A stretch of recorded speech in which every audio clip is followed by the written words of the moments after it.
My name is Eleanor Hayes. I'm 73 years old, and 3 weeks before Christmas, I watched my daughter-in-law smile while planning to erase the most important room in my life. She thought it was just another guest room. She had no idea it had once been my daughter's world. Some people reveal who they are with angry words. Others reveal themselves with a simple sentence spoken over the phone. "Mom," Claire said cheerfully, "we've already worked out the sleeping arrangements. You'll be much more comfortable downstairs." Comfortable. That was the word she chose. Not welcome, not honored, comfortable.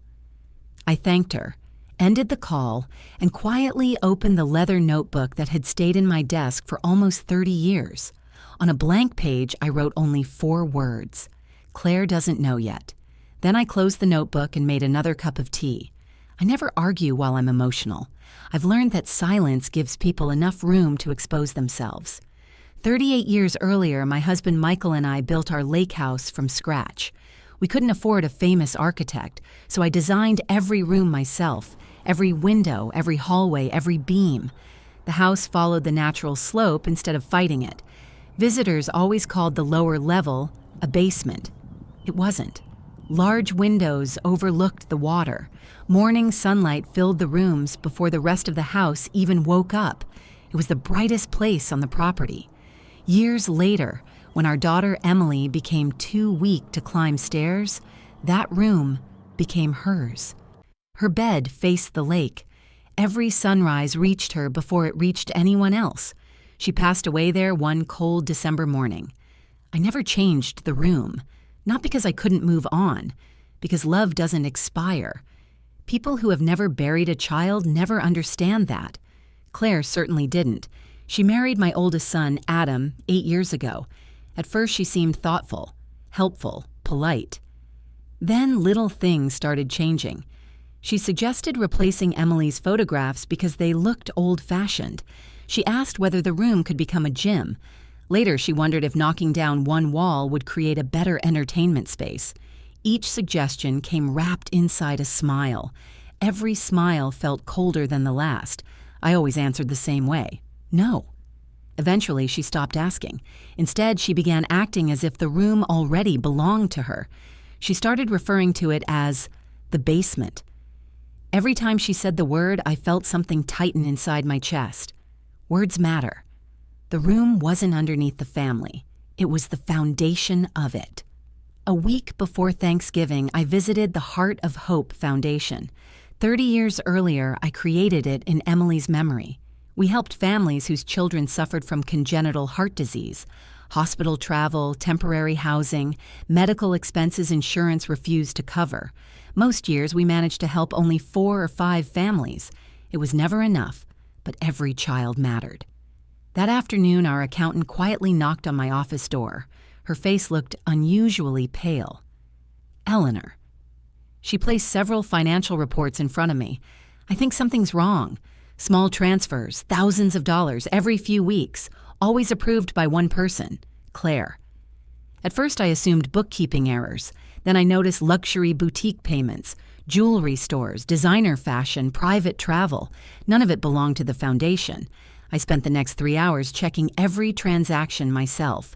By sunset, I knew one terrible truth. Money donated for sick children had disappeared, not once, not twice, again and again. I drove home without turning on the radio. That evening, I called an old attorney friend who specialized in financial crimes. I asked only one question. If someone stole charity money, he interrupted me. How much? I don't know yet. Find out first. I will. And Eleanor? Yes? Don't tell anyone. I wasn't planning to. When the call ended, I opened my notebook again.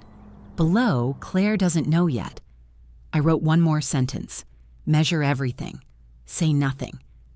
Outside my kitchen window, snow had started falling across the lake. Inside my house, everything looked exactly the same. Only I knew that Christmas had already changed forever. The next morning, I met Richard Lawson for breakfast. Richard had spent 30 years investigating financial fraud before retiring from the FBI. If someone understood how honest people stole money, it was him. He listened without interrupting while I explained everything. The missing transfers, the luxury purchases, the foundation accounts. When I finished, he stirred his coffee once before speaking. "Do you want revenge?" "No." "Justice?" "Yes." He nodded. "Then don't confront her." I wasn't planning to. "Good." He slid a business card across the table. "Call this forensic accountant, quietly." That afternoon, I did exactly that. For 6 weeks, nobody knew an investigation had begun. Not Adam, not Claire, not the board, certainly not Claire herself. Meanwhile, she continued living exactly as before. New handbags, weekend spa trips, designer shoes, luxury restaurants, social media photographs about gratitude and family values. Every smiling picture made the evidence stronger. The accountant visited my office every Friday evening after everyone else had gone home. We checked invoices, compared bank records, matched electronic transfers. By early December, we had uncovered far more than either of us expected. Claire hadn't stolen $10,000 or 20. She had quietly taken almost $160,000 over 2 years. Money donated by grandparents, teachers, firefighters, people who believed they were saving children's lives. I sat in complete silence after hearing the final number. The accountant finally asked, "Mrs. Hayes, are you all right?" "No." Then I smiled politely. "But I will be." That same evening, Claire called. "Mom, Christmas is almost here." "It certainly is. I wanted to remind you we'll all be staying at the lake house." "I remember. And don't forget," she laughed, "your room downstairs is already prepared." Prepared. Such a thoughtful word. I appreciate that. I'm glad you understand. I do. After hanging up, I opened my notebook again. December 24th, everything ready. The following Monday, I visited attorney Susan Bradley. She reviewed every page without speaking. When she finally closed the file, she looked directly at me. "This is criminal." "I assume so. If these documents are authentic," "They are." "She could face prison." I stared out her office window for several seconds. I've buried a husband. I've buried a daughter. I've survived things prison can't compare to. Susan slowly nodded. "Then what do you want?" "I want every dollar returned. And if she refuses, then I won't protect her." 3 days later, we filed the first legal notices. Quietly, confidentially, no arrests, no accusations, just evidence preserved exactly as the law required. Christmas Eve finally arrived. Snow covered the trees surrounding the lake. The fireplace burned softly. Everything looked peaceful. Claire arrived first. She hugged me. "Merry Christmas." "Merry Christmas." She wore a diamond necklace I'd never seen before. My granddaughter Lily ran into the living room carrying presents. "Grandma, Grandma, come see my room." I smiled. "In a minute, sweetheart," Claire interrupted. "Actually, Mom, we already put your suitcase downstairs." "I know. It's easier for everyone." "I know." She looked surprised that I wasn't arguing.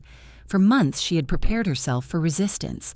Instead, I simply carried my suitcase toward the lower level. She smiled with satisfaction. She thought she'd won.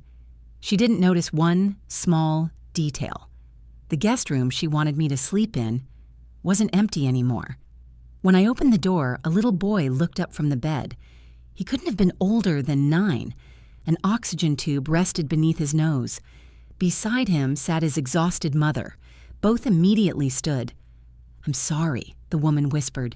"We were told this room belonged to the Heart of Hope Foundation." "It does." I smiled warmly. "Welcome home." Behind me, I heard Claire's footsteps stop. "What?" Her voice almost disappeared. "What are they doing here?" Claire stared at the little boy as if the room itself had betrayed her.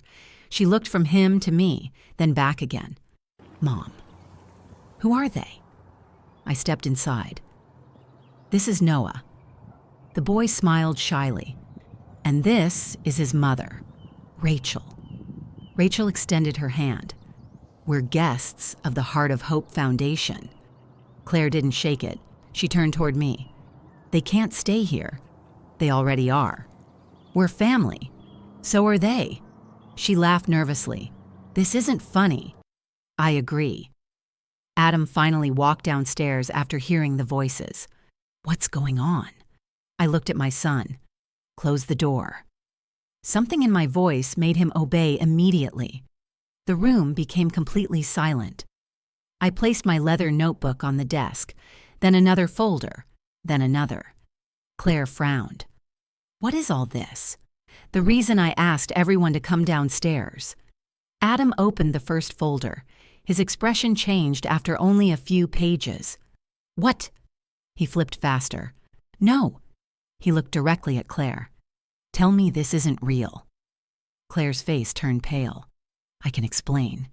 Please do. They were temporary transfers. Adam looked at the bank statements again. Luxury hotels? Silence. Jewelry? Silence. Designer boutiques? Still nothing. I calmly opened the final folder, a complete forensic audit, every transfer, every receipt, every signature, every dollar. Claire whispered, You hired an accountant? Yes. You investigated me? No. I investigated missing donations. She lowered her eyes. I continued. $158,412. Nobody moved. Money donated for children who needed heart surgery. Adam slowly sat down. His hands were shaking. Claire reached toward him. Adam. He stepped away. When? He asked quietly. How long? She couldn't answer. I answered for her. 23 months. Rachel covered Noah's ears, even though he couldn't possibly understand everything. I appreciated the gesture. Children shouldn't carry adult mistakes. Claire suddenly burst into tears. I was going to pay it back. With what? I don't know. I know. She looked up. You never intended to. Another long silence filled the room. Finally, I removed one last envelope. Susan Bradley's law office. Claire recognized the logo immediately. What is that? A choice. She stared at me. I don't understand. You have 48 hours. To do what? Sign a full confession. Resign as treasurer. Return every dollar. Sell whatever you have to sell. And cooperate completely. She swallowed. And if I don't? I met her eyes.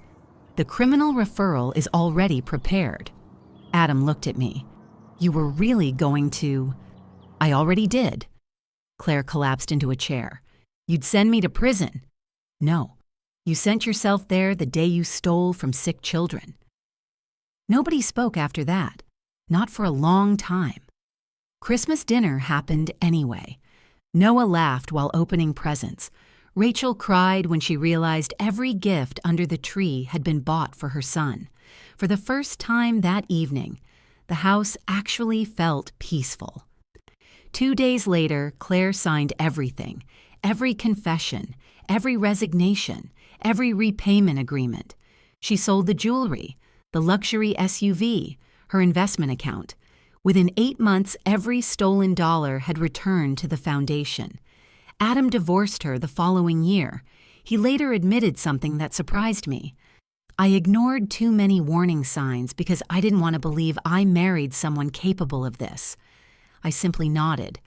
Sometimes love blinds us. Sometimes pride does. The foundation survived. In fact, the story inspired hundreds of new donors.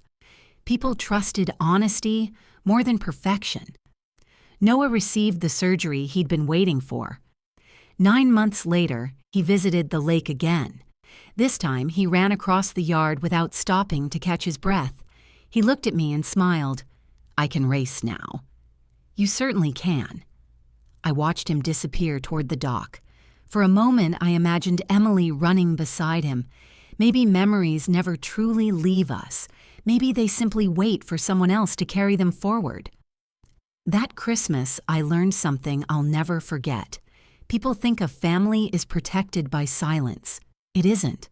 A family is protected by truth, even when the truth breaks everything first. Because only after the lies collapse can something stronger finally be built.